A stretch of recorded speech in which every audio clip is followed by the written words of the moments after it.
V is for Victory. Written and illustrated by me, Deborah Stile. There was only 2 weeks before the Scots' new job would start. Kaylin had an idea to make a Scots moving days chart.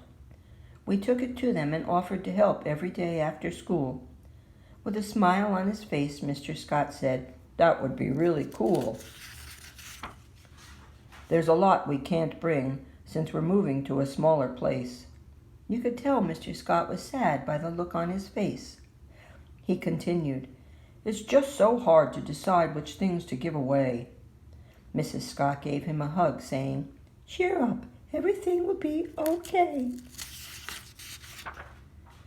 He motioned for us to follow him down a narrow hall. There were beautiful paintings hanging on one side of the wall. The opposite wall had large windows looking out at tall mountains. His yard was filled with bushes, trees, and trickling fountains. Back and forth we looked from the paintings to the real scenery. Some pictured winter filled with snow, others of summer and its greenery. We stopped to admire a sunset scene, the sky filled with a flock of geese. We asked who was the great artist. Mr. Scott said, "Thanks, that's me, Reese." Jess didn't know much about geese, having lived by the ocean and salt water. Mr. Scott said, "I'll tell you some facts." Then he called for Bree, his daughter. She hurried in with Honkers, her stuffed goose nestled in her arms. They all sat in a circle as Mr. Scott started talking about farms. "Years ago," said Mr. Scott, "cotton farmers used flocks of geese to eat the weeds. Geese fly in a V formation with the strongest goose in front who leads. Flying in a V causes a drafting effect, helping the geese in back to save energy. So when the leader gets tired, one flies forward to take its place," chimed Bree. Bree continued, "Like my mom and dad, they are quite protective and very loyal. If one is sick or in trouble, others will stay by their side through turmoil." It was getting late. We had to be home before the darkness of night. Walking, we heard the familiar honk of geese, but looked up to see an alarming sight.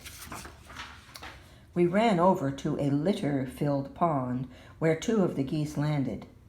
They stood there honking loudly at a goose that was stranded. As we got closer, we saw his foot was caught in one of those plastic soda rings. Even worse, some fishing line was wrapped around one of his wings. Jess reached for her phone to call her dad at the Lakeshore Zoo. "Please, Dad," Jess cried. "We found a goose all tangled. What should we do?" "One of you take off your jacket," Mr. Ray said, "and gently cover its body and head.